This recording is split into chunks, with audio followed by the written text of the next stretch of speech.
चाहे वो स्टूडेंट हो, चाहे वो कर्मचारी हो, चाहे वो टीचर हो, चाहे वो सिक्योरिटी गार्ड हो, हम चाहे वो दुकानदार हो या दुकान में काम करने वाले मजदूर हो, मैं तमाम लोगों को अपना क्रांतिकारी इस्तकबाल करता हूं।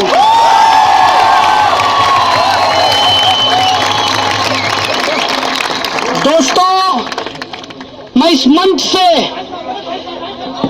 आप तमाम स्टूडेंट के बिहाफ पर जेएनयू इंस्टीट्यूट प्रेसिडेंट होने के नाते मैं पूरे देश के लोगों को यहां मौजूद मीडिया चैनल के माध्यम से उनको धन्यवाद देना चाहता हूं, उनको अपना सलाम पेश करना चाहता हूं। दोस्तों, मैं धन्यवाद करना चाहता हूं पूरी दुनिया के वो तमाम लोग, चाहे वो एकेडमिशियन हो, चाहे वो स्टूडेंट हो, स्टैंड विद जेएनयू के साथ वो स्टैंड किए हैं, इसलिए हम उनको रेवोल्यूशनरी की तरफ करते हैं। साथ ही साथ वो तमाम लोग, चाहे वो मीडिया के लोग हो, चाहे वो सिविल सोसाइटी के लोग हो, चाहे वो पॉलिटिकल लोग हो, चाहे वो नॉन पॉलिटिकल लोग हो, वो तमाम लोग आज जो इस जेएनयू को बचाने की लड़ाई के साथ खड़े हैं, जो रोहित वेमुला को न्याय दिलाने के लिए खड़े हैं, उनको मैं लाल सलाम पेश करता हूं, उनको धन्यवाद देना चाहता हूं। और मैं विशेष रूप से धन्यवाद देना चाहता हूं इस देश के बड़े बड़े महानुभाव जो पार्लियामेंट में बैठकर क्या सही है, क्या गलत है, इसको तय करने का दावा कर रहे हैं। उनको धन्यवाद, उनकी पुलिस को धन्यवाद, और मीडिया के उन चैनलों को भी धन्यवाद देना चाहता हूं। हमारे यहाँ एक कहावत है, हमारे यहाँ एक कहावत है कि बदनाम हुए तो क्या हुआ, नाम नहीं हुआ। कम से कम जेएनयू को बदनाम करने के लिए ही उन्होंने प्राइम टाइम पे जगह दिया, इसके लिए उनको मैं बहुत धन्यवाद देना चाहता हूं। किसी के प्रति कोई नफरत नहीं है, खास करके एबीवीपी के प्रति तो कोई भी नफरत नहीं है। पूछिए क्यों? वो इसलिए कि हमारे कैंपस का जो एबीवीपी है वो दरअसल बाहर के एबीवीपी से ज्यादा रेशनल है। और मैं कहना चाहता हूं वो सारे लोग जो अपने आप को राजनीतिक विद्वान समझते हैं, तो एक बार पिछला प्रेसिडेंशियल डिबेट का जो हालत हुआ है एबीवीपी के कैंडिडेट का, उसका वीडियो देख लीजिए साहब। और जो मोस्ट इंटेलेक्ट पर्सन है इस देश में एबीवीपी का, जो जेएनयू का एबीवीपी है, उसको जब हमने पानी पानी कर दिया तो बाकी देश में आपका क्या होगा इसका अंदाजा लगा लीजिए। इसीलिए एबीवीपी के प्रति कोई दुर्भावना नहीं है, क्योंकि हम लोग सच में लोकतांत्रिक लोग हैं। हम लोग सचमुच का संविधान में भरोसा करते हैं, इसीलिए एबीवीपी को दुश्मन की तरह नहीं, विपक्ष की तरह देखते हैं और लोकतंत्र में विपक्ष की जरूरत है। ऐ मेरे दोस्त, मैं तुम्हारा वीच हंटिंग नहीं करूंगा, क्योंकि शिकार भी उसका किया जाता है जो शिकार करने के लायक हो। और मुझे लगता है कि ये जो तमाम प्रक्रिया हुई है, मैं पहली बार कसम से, ये उस कहावत की तरह नहीं है कि सावन में पैदा हुआ और भादों का बार देखकर कहा हो कि इसी बार नहीं देखी। सच में कह रहा हूं, जेएनयू ने जो दिखाया है, जेएनयू जिस तरीके से खड़ा हुआ है इस देश के अंदर, सही को सही और गलत को गलत कहने के लिए हम जेएनयू को सैल्यूट करना चाहते हैं। और मजेदार बात यह है कि ये स्पॉन्टेनियस है, और ये बात मैं इसलिए कह रहा हूं क्योंकि उनका सब कुछ प्लान्ड था, हमारा सब कुछ स्पॉन्टेनियस है। इस देश के संविधान में, इस देश के कानून में और इस देश की न्याय प्रक्रिया में भरोसा है। इस बात का भी भरोसा है कि बदलाव ही सत्य है और बदलेगा। हम बदलाव के पक्ष में खड़े हैं और यह बदलाव होकर रहेगा। पूरा भरोसा है अपने संविधान पर, पूरे तरीके से खड़ा होते हैं अपने संविधान के उन तमाम धाराओं को लेकर जो प्रस्तावना में कहा गया है। समाजवाद, धर्मनिरपेक्षता, समानता, उसके साथ खड़े हुए हैं। सवाल पूछ रहा था, मैं कहना चाहता हूं कि मैं आज भाषण नहीं दूंगा, आज मैं सिर्फ अपना अनुभव आपको बताऊंगा, क्योंकि पहले पढ़ता ज्यादा था, सिस्टम को झेलता कम था। इस बार पढ़ा कम है, झेला ज्यादा है। इसीलिए जो कहूंगा, जेएनयू में लोग ज्यादा रिसर्च करते हैं, प्राइमरी डेटा है भाई साहब, फर्स्ट हैंड इंफॉर्मेशन है। तो पहली बात यह है कि जो प्रक्रिया न्यायालय के अधीन है उसके ऊपर मुझे कुछ नहीं कहना है। सिर्फ एक बात कहा है, और इस देश की तमाम वो जनता जो सच में संविधान से प्रेम करती है, जो बाबा साहब के सपनों को सच करना चाहती है, वो इशारों ही इशारों में समझ गया होगा कि हम क्या कह रहे हैं। जो मामला सब जुडिस है उस पर मुझे कुछ नहीं कहना है। प्रधानमंत्री जी ने ट्वीट किया है, कहा है सत्यमेव जयते। मैं भी कहता हूं प्रधानमंत्री जी, आपसे भारी वैचारिक मतभेद है, लेकिन सत्यमेव जयते चूंकि आपका नहीं, इस देश का है, इस संविधान का है, मैं भी कहता हूं सत्यमेव जयते। और सत्य की जय होगी।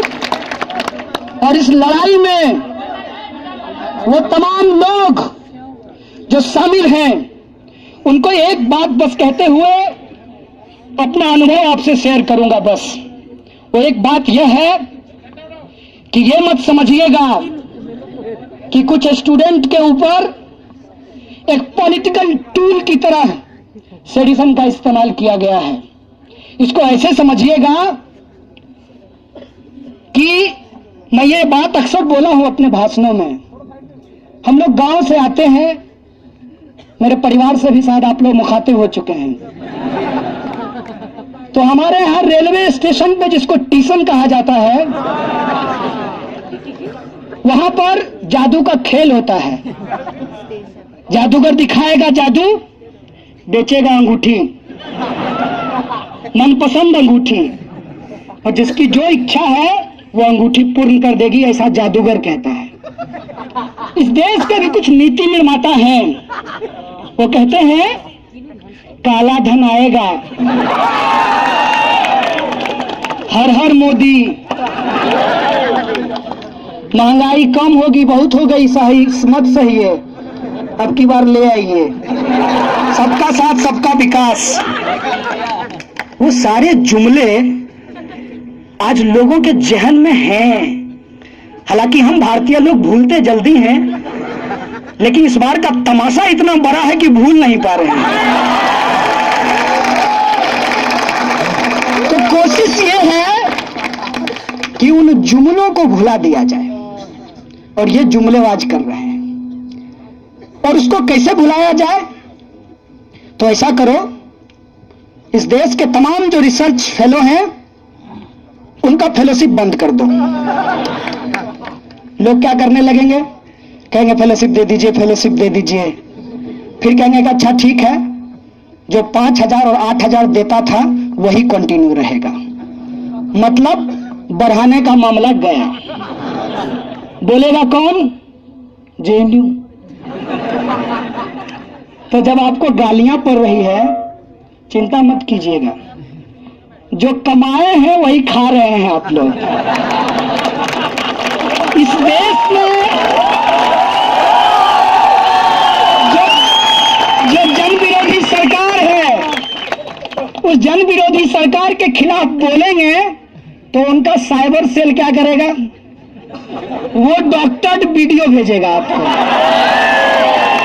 वो आपको गालियां भेजेगा और वो गिनेगा कि आपके डस्टबिन में कितना कॉन्डोम है। लेकिन ये बहुत गंभीर समय है, इसीलिए इस गंभीर समय में हम लोगों को गंभीरता से कुछ सोचने की जरूरत है कि जेएनयू पे हमला एक नियोजित हमला है, इस बात को आप समझिए। और ये नियोजित हमला इसलिए है कि आप ऑक्यूपाई यूजीसी मूवमेंट को डिलेजिटिमेट करना चाहते हैं। ये नियोजित हमला इसलिए है कि आप रोहित वेमुला के जस्टिस के लिए जो लड़ाई लड़ी जा रही है, उस लड़ाई को आप खत्म करना चाहते हैं।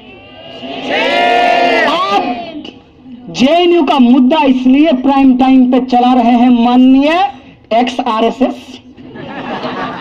क्योंकि आप इस देश के लोगों को भुला देना चाहते हैं कि मौजूदा प्रधानमंत्री ने 15 लाख रुपया उनके अकाउंट में आने की बात कही थी।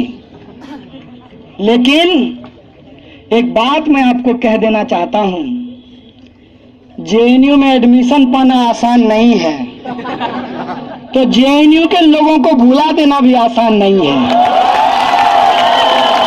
आप अगर चाहते हैं कि हम भुला देंगे, तो हम आपको बार बार याद करा देना चाहते हैं कि इस देश की सत्ता ने जब जब अत्याचार किया है, जेएनयू से बुलंद आवाज आई है और हम उसी को दोहरा रहे हैं और हम सत्ता को याद करा रहे हैं कि तुम हमारी लड़ाई को डाइल्यूट नहीं कर सकते हो। क्या कह रहे हैं? एक तरफ देश के सीमाओं पे नौजवान मर रहे हैं, मैं सैल्यूट करना चाहता हूं उनको जो लोग सीमा पे मर रहे हैं।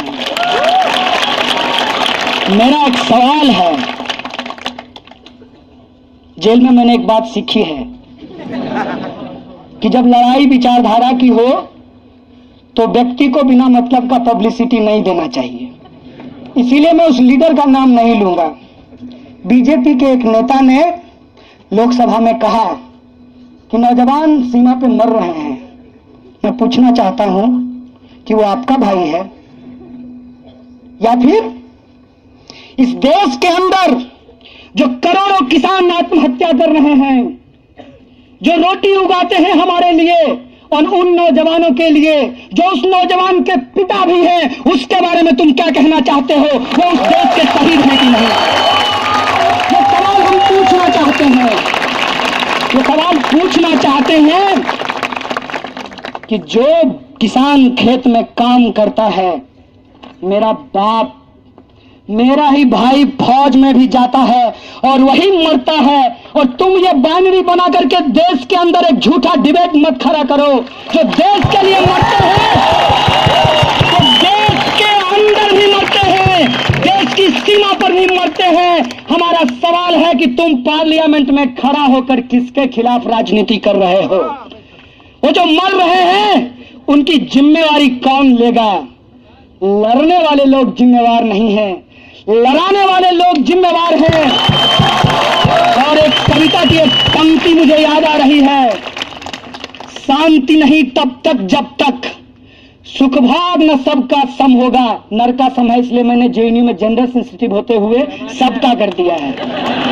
शांति नहीं तब तक जब तक सुखभाग न सबका सम होगा, नहीं किसी को बहुत अधिक और नहीं किसी को कम होगा। इसीलिए युद्ध के लिए जिम्मेवार कौन है, कौन लड़ाता है लोगों को, कैसे मर रहे हैं मेरे पिताजी और कैसे मर रहा है मेरा भाई, हम पूछना चाहते हैं ये बाइनरी बनाने वाले प्राइम टाइम के दो टकिए स्पीकरों से।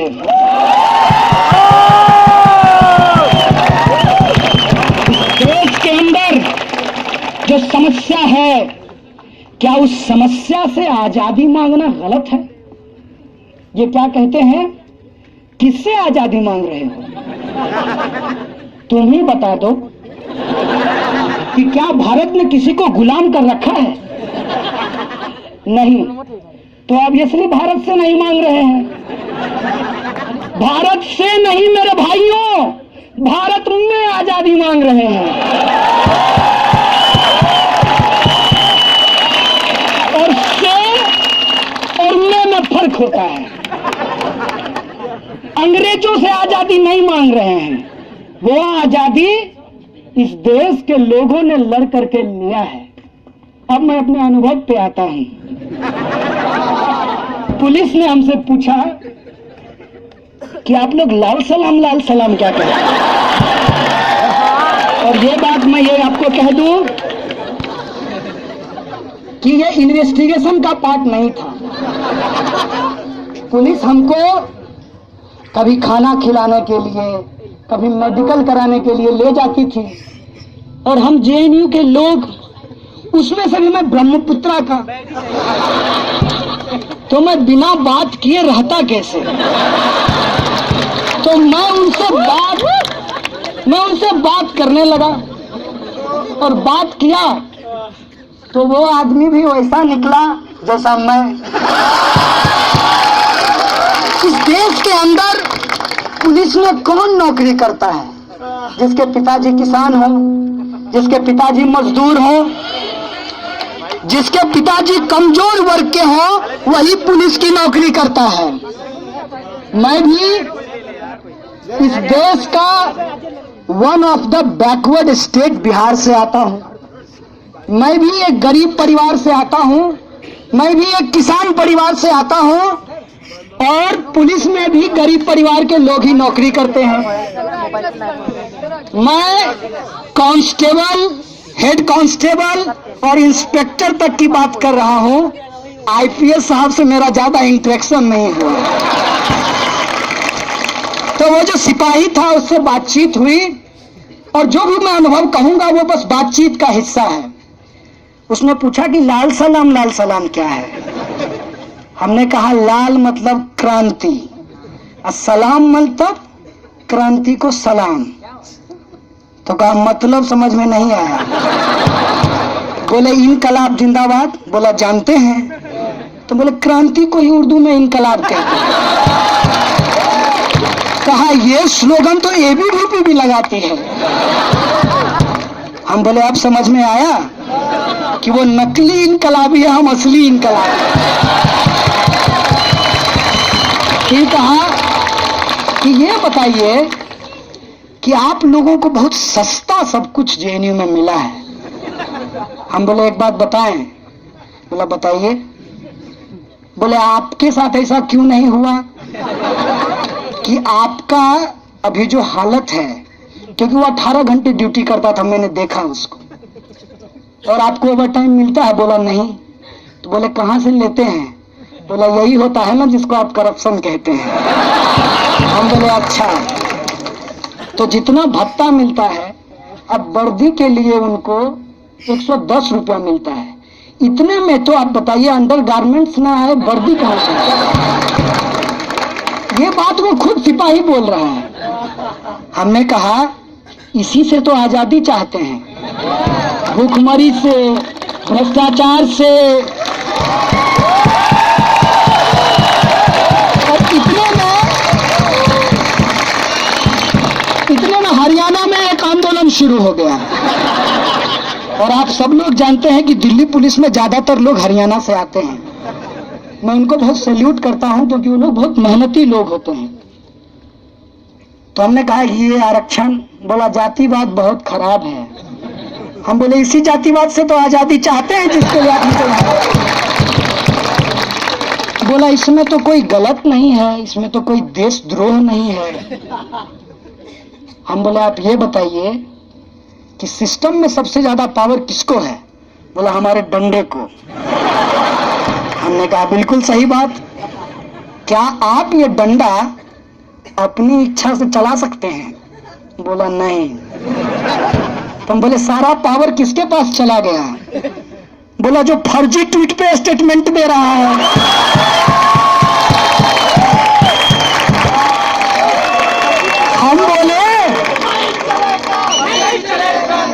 हम बोले हम इसी फर्जी ट्वीट करने वाले जो संघी लोग हैं उनसे आजादी चाहते हैं।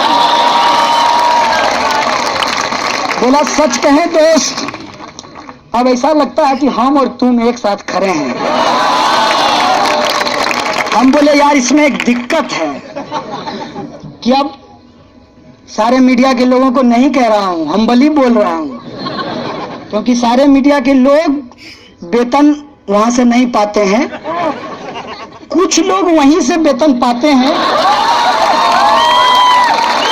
और मीडिया में काम करते करते, उधर पार्लियामेंट में रिपोर्टिंग करते करते अंदर जाने के प्रयास में है। तो उन लोगों ने ही ना ऐसा माहौल बना दिया है कि हम आपसे 1-to-1 बात करते हैं और वो देखिए सनसनीखेज। अब ऐसा कर दिए हैं। बोला सच कहो दोस्त, तो मेरी तो ये इच्छा हुई थी कि जब तुम आओगे, क्योंकि तुम्हारा नाम FIR में आ गया था। हम बोले FIR से पहले ABVP के पर्चे में आ गया था। ABVP का पर्चा में पहले नाम लिख दिया था हम तमाम एक्यूज्ड का, FIR में बाद में नोट हुआ है। तो बोला हम सोचे थे कि तुम आओगे तो बहुत पीटेंगे, लेकिन तुमसे बात करके मेरी इच्छा हो रही है कि मैं उनको जाकर के पीट दूं।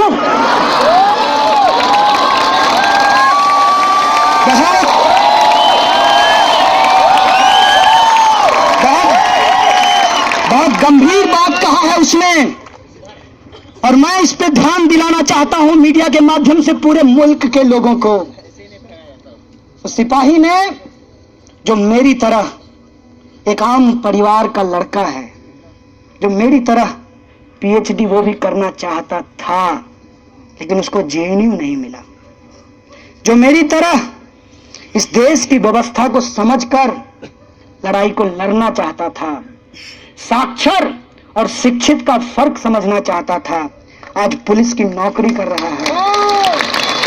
यहां JNU खड़ा होता है, इसीलिए आप JNU के आवाज को दबाना चाहते हैं कि एक कमजोर आदमी PhD ना कर सके, क्योंकि शिक्षा जो बेची जा रही है वहां पे लाखों रुपया देने के लिए उसके पास फीस नहीं होगा, इसलिए वो PhD नहीं करेगा। इसलिए आप JNU को बंद करना चाहते हैं। आप बंद करना चाहते हैं उन तमाम आवाज को जो यूनाइट हो सकता है, चाहे वो सीमा पे खड़ा हो, चाहे खेत में अपनी जान दे रहा हो, या JNU में आजादी के लिए संघर्ष कर रहा हो। आप उस आवाज को मिलने नहीं देना चाहते हैं। और मैं आपको कहना चाहता हूं कि बाबा साहब ने कहा था कि राजनीतिक लोकतंत्र से काम नहीं चलेगा, हम सामाजिक लोकतंत्र स्थापित करेंगे। इसीलिए हम बार बार संविधान की बात करते हैं, और लेनिन ने कहा है democracy is indispensable to socialism. इसीलिए हम डेमोक्रेसी की बात करते हैं, इसीलिए हम फ्रीडम ऑफ एक्सप्रेशन की बात करते हैं, इसीलिए हम इक्वलिटी की बात करते हैं, हम इसीलिए सोशलिज्म की बात करते हैं कि एक चपरासी का बेटा और एक राष्ट्रपति का बेटा एक स्कूल में पढ़ाई कर सके, तमाम शिक्षा प्रणाली लागू हो सके। हम इसकी लड़ाई लड़ना चाहते हैं और आप इस आवाज को दबाना चाहते हैं। लेकिन क्या इत्तेफाक है, विज्ञान में कहा गया है कि आप जितना दबाओगे उतना ज्यादा प्रेशर होगा। लेकिन इनको विज्ञान से कोई लेना देना नहीं है, क्योंकि विज्ञान पढ़ना एक बात है, वैज्ञानिक होना बहुत दूसरी बात है। तो वो लोग जो वैज्ञानिक सोच इस देश में रखते हैं, अगर उनके साथ संवाद स्थापित किया जाए तो इस मुल्क के अंदर जो आजादी हम मांग रहे हैं, भूखमरी और गरीबी से, शोषण और अत्याचार से, दलितों, आदिवासियों, महिलाओं और अल्पसंख्यकों के अधिकार के लिए, वो आजादी हम लेकर रहेंगे। और वो आजादी इसी संविधान के द्वारा, इसी संसद के द्वारा और इसी न्यायिक प्रक्रिया के द्वारा हम सुनिश्चित करेंगे। इस मुल्क में ये हमारा सपना है, यही बाबा साहब का सपना था, यही साथी रोहित का सपना है। देखो, एक रोहित को मारे हो, उस कॉन्टिन्यूएशन में जिस आंदोलन को तुम दबाना चाहे थे, वो आंदोलन कितना बड़ा बनकर के उभरा है, कितना बड़ा बनकर के इस मुल्क में खड़ा हुआ है, इस बात को देख लो। एक बात और है, अपने जेल के अनुभव से कहना चाहता हूं कि हम जेएनयू के लोग, और ये मेरा सेल्फ क्रिटिसिज्म है, अगर आप लोगों को भी अपना सेल्फ क्रिटिसिज्म लगे तो इसको मानिएगा जरूर। हम जेएनयू के लोग सभ्य शालीन तरीके से बात तो करते हैं, लेकिन बहुत ही भारी टर्मिनोलॉजी में बोलते हैं। और ये बात इस देश के आम लोगों को समझ में नहीं आता। उनका दोष नहीं है, वो ईमानदार, नेक, समझदार लोग हैं। आप ही उनके लेवल पे लाकर के चीजों को नहीं रखते हैं। और उनके पास पहुंचता क्या है? उनके पास पहुंचता है, जल्दी फॉरवर्ड करो, मनोकामना पूरा होगा। ये जल्दी फॉरवर्ड करो, मनोकामना पूरा होगा, ज्यादा से ज्यादा ग्रुप में भेज दो। अब नोमो देखते हैं, OLX पे बेचते हैं। ये जो बेचने की मानसिकता बनाई गई है इस देश के अंदर, उसके साथ हमको संवाद स्थापित करना है। और मैं जेल के अनुभव से कहना चाहता हूं कि मुझे जेल में 2 बाउल मिला, एक का कलर कटोरी, एक का कलर ब्लू था और दूसरे का कलर लाल था। मैं उस कटोरी को देखकर बार बार ये सोच रहा था कि मुझे डेस्टिनी पे तो कोई भरोसा नहीं है, भगवान को भी नहीं जानते हैं, लेकिन कुछ अच्छा इस देश में होने वाला है कि एक साथ लाल और ब्लू कटोरी है एक प्लेट में, और वो प्लेट मुझे भारत की तरह दिख रहा था और वो ब्लू कटोरी मुझे अम्बेडकराइट मूवमेंट लग रहा था और वो लाल कटोरी मुझे लेफ्ट मूवमेंट लग रहा था। और मुझे लगा कि अगर इसकी यूनिटी इस देश के अंदर बना दी गई, सच कहते हैं, अब नो मोर देखते हैं, बेचने वाले को भेजते हैं, बेचने वाला नहीं चाहिए, सबके लिए जो न्याय सुनिश्चित कर सके हम उसकी सरकार बनाएंगे। सबका साथ सबका विकास हम सचमुच का स्थापित करेंगे, ये हमारी लड़ाई है। जेल में कड़ा पहरा था,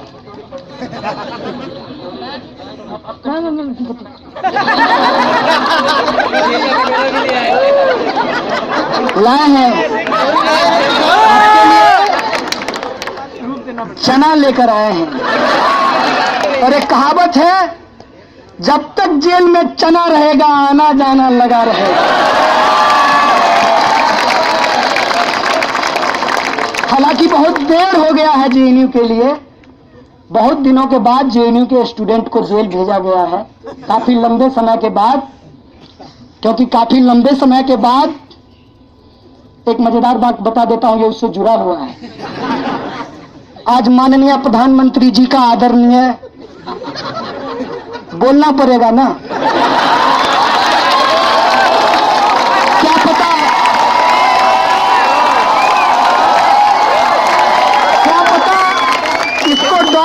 करके फिर से एक्सट्रेडिशन लगा दिया जाए। तो माननीय प्रधानमंत्री जी कह रहे थे, स्टालिन और क्रुश्चेव की बात कर रहे थे। मेरी इच्छा हुई कि मैं टीवी में घुस जाऊं और उनका सूट पकड़कर कहूं, मोदी जी थोड़ी हिटलर की भी बात कर लीजिए।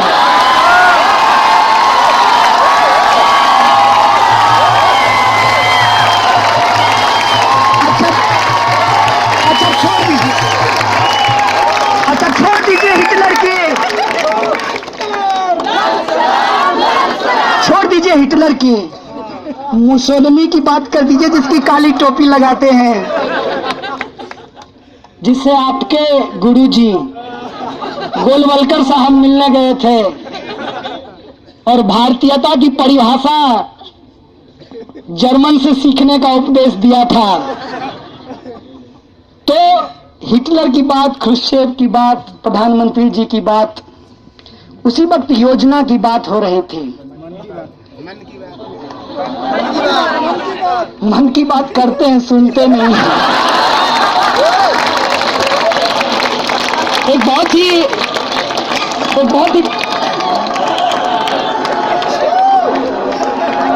बहुत ही पर्सनल चीज है।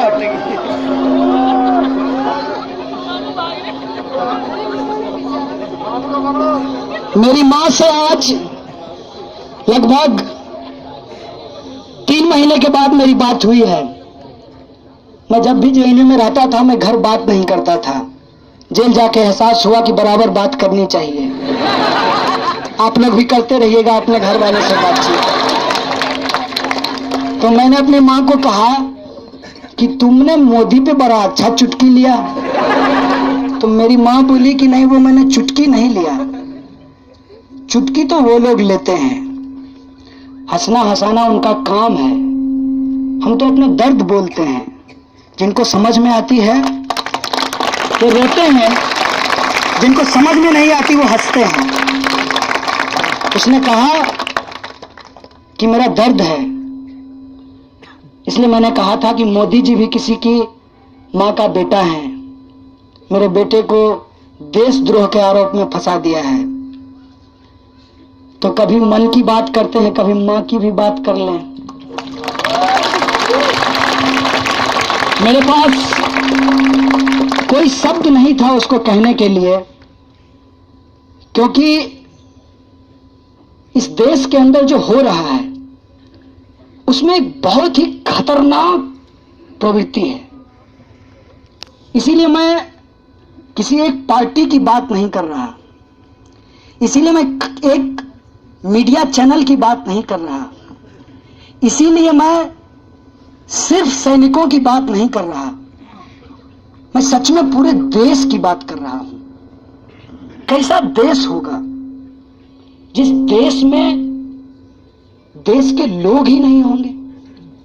आप सोचिए, जेएनयू के पक्ष में अगर जो लोग खड़ा हुए हैं उनको बार बार सैल्यूट करने की जरूरत है, क्योंकि वो इस बात को समझ रहे हैं कैसे लोग आते हैं जेएनयू में। यहां पर 60% लड़कियां पढ़ती हैं। देश का एकमात्र संस्थान, मैं दावे के साथ कह सकता हूं तमाम कमियों के बावजूद, जेएनयू एकमात्र ऐसा संस्थान है जो रिजर्वेशन पॉलिसी को लागू करता है। और जहां लागू नहीं करता वहां लागू कराने के लिए हम लोग लड़ते हैं, संघर्ष करते हैं। यहां जो लोग आते हैं, ये बात मैंने आज तक आप लोगों को नहीं कहा होगा और आप लोगों को मालूम भी नहीं चला होगा कि मेरा परिवार 3,000 रुपए में चलता है। क्या मैं पीएचडी कर सकता हूं किसी बड़ी बड़ी यूनिवर्सिटी में?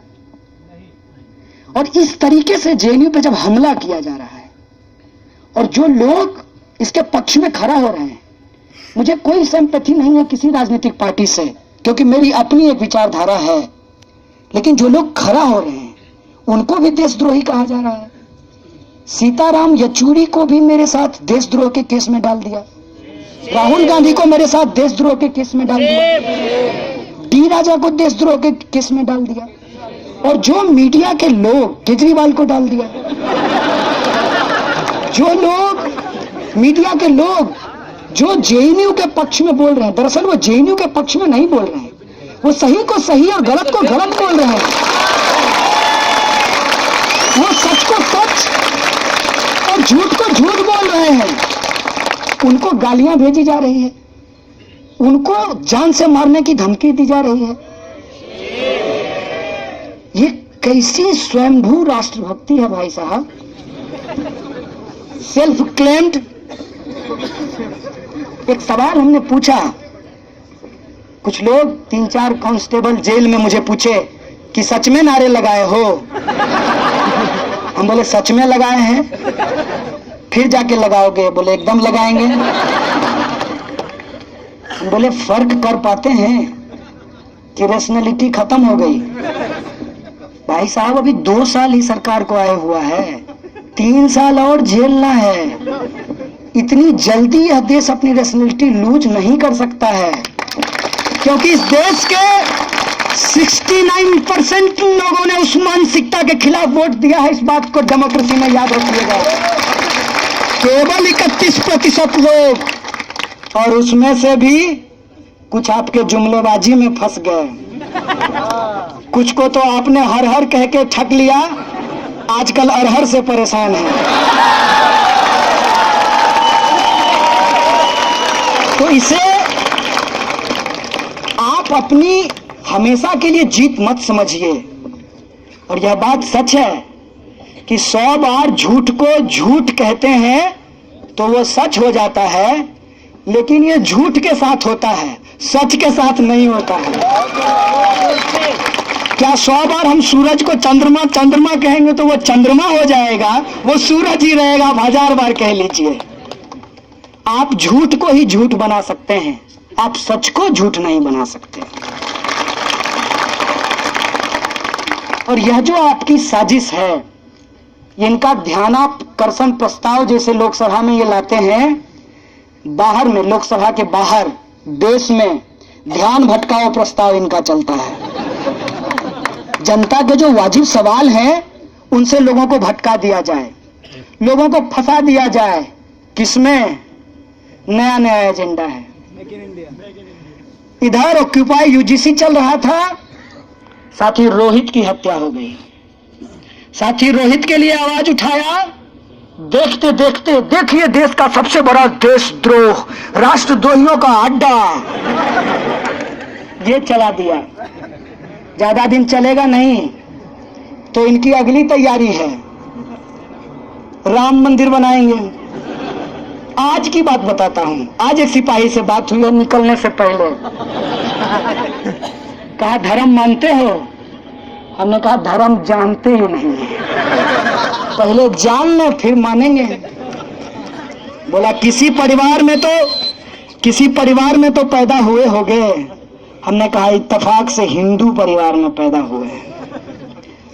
तो कहा कि कुछ है जानकारी? हमने कहा मेरी जितनी जानकारी है उसके हिसाब से भगवान ने ब्रह्मांड को रचा है और कण कण में भगवान है। आप क्या कहते हैं? हमने कहा, उसने कहा बिल्कुल सही बात है। तो हम बोले कुछ लोग जो है भगवान के लिए कुछ रचना चाहते हैं, इस पर आपकी क्या राय है? का महाबुर्बक आइडिया है। काठ की हाड़ी कितना बार चढ़ाओगे भाई? 80 से 180 एक बार बना लिए थे, बेड़ा पार लगा दिए थे, मुख में राम बगल में छुरी। अब की नहीं चलेगा, अब की थोड़ी धुरी बदल गई है।